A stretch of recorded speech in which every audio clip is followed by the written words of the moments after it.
सोहर में आप लोगों को सुनाती हूँ। और ये सोहर समय का है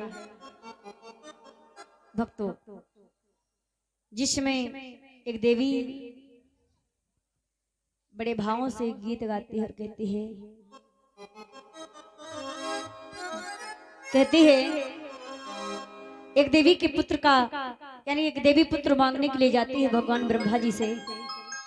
उसके पुत्र नहीं होता, सास ननद ताना मारती और कहती है कि तेरे बहू यानी बहु पुत्र नहीं है तो बांझ है, मेरे घर से चली जा, मेरी नजरों से दूर हो जा। वो देवी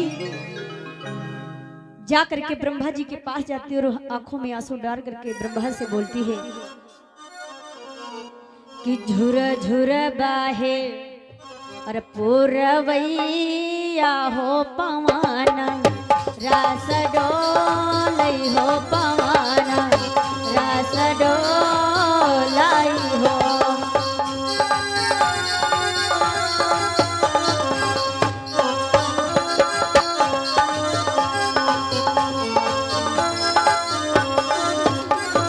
झुर झुर बाहे पूरवैया हो पवन, रास डोलई हो पवन, रास डोलई हो।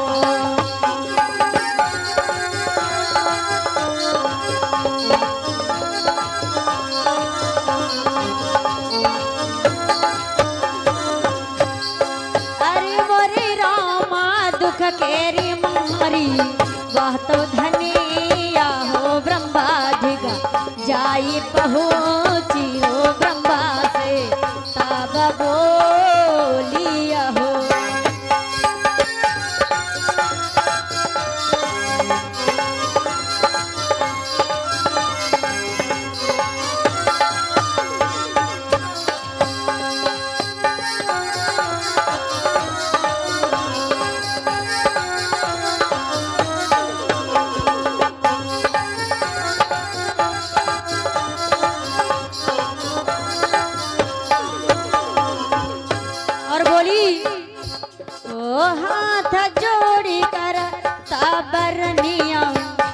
से बोली है बचाना, बहुत सुना वही हो बचाना, बहुत सुना बाई हो।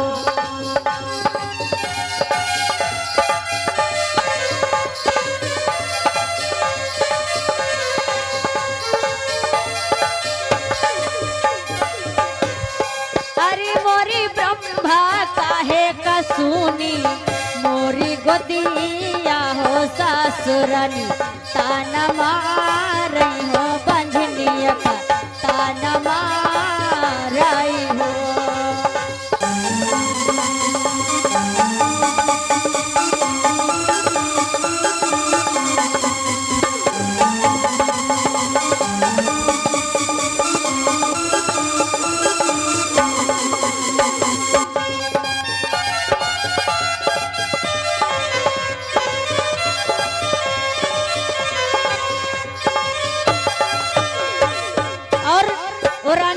से कहने लगी, हे प्रभु मेरी सास ननद ताना मारती है, मेरे कौन से कर्महीन हैं। और बोली अरे मोरे ब्रह्मा कौन कर्मवा के, मैं तो हीनी हो ललाना, नाही पाए ओ गोतिया मोरी, अब ही सोनी हो ललाना, नाही पाए।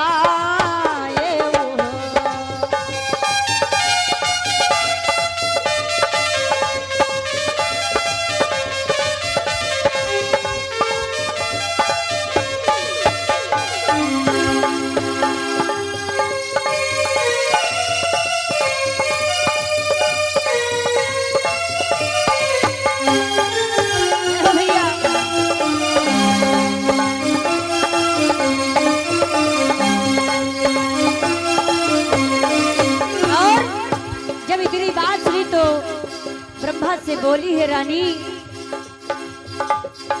अरे मोरे ब्रह्मा देव तुम गोदी करो ललना हो बंझीनी, नाम छोट हो ललनवा, धर्म जना हो लल धर्म जनाई हो।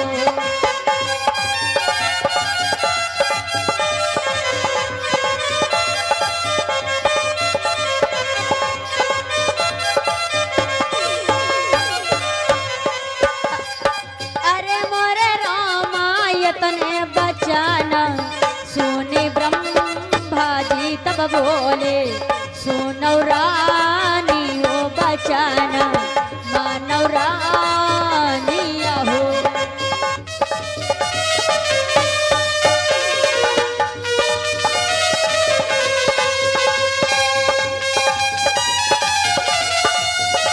भैया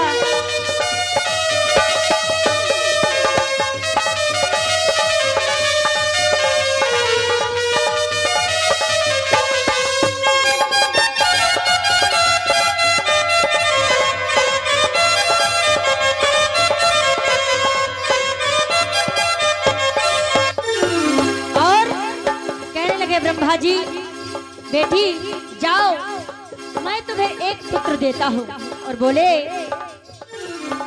अरे मोरी बिटिया लौटी जाओ अपनी नागरिया रे बिटिया ललना तुम्हारे हाथों हुई है ललना तुम्हारे अहो।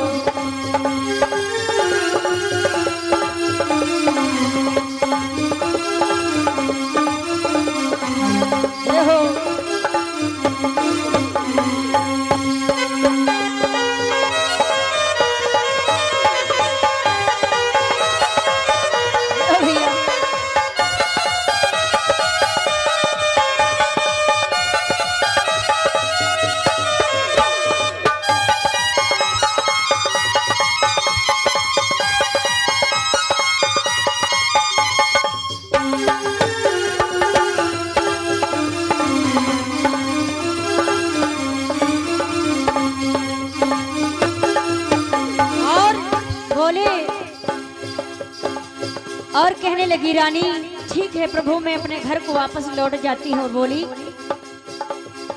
अरे हाँ रामा धीरे धीरे लाऊ माँ सजा बबी दे रनिया भैली हो गराभा सेनी भैलिया हो।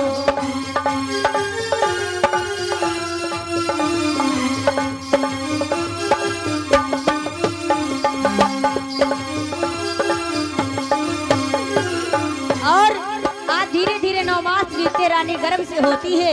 और हुआ क्या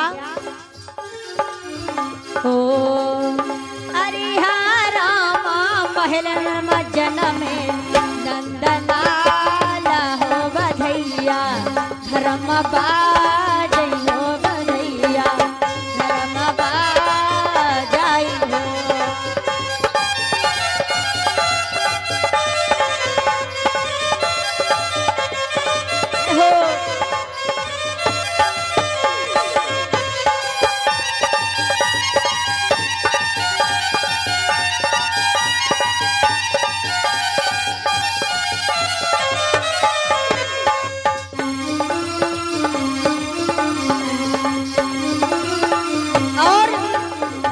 बोले हैं आज बधैया घर में बाज रही तो हुआ क्या अरे हाँ रामा इतने बचाना जब सुनी पावई न नदिया घर में आवई रे न नदिया नाचतिया वाई हो।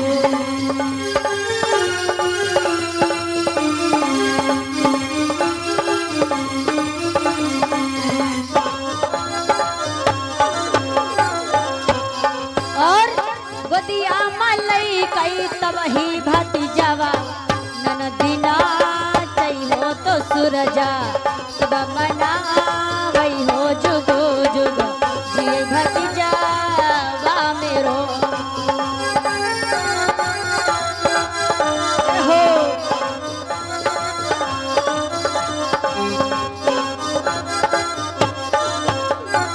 अरे हाँ रामा जो यह सोहर गई सुना वही हो सुनैया थाल पावई हो बजैया थाल पा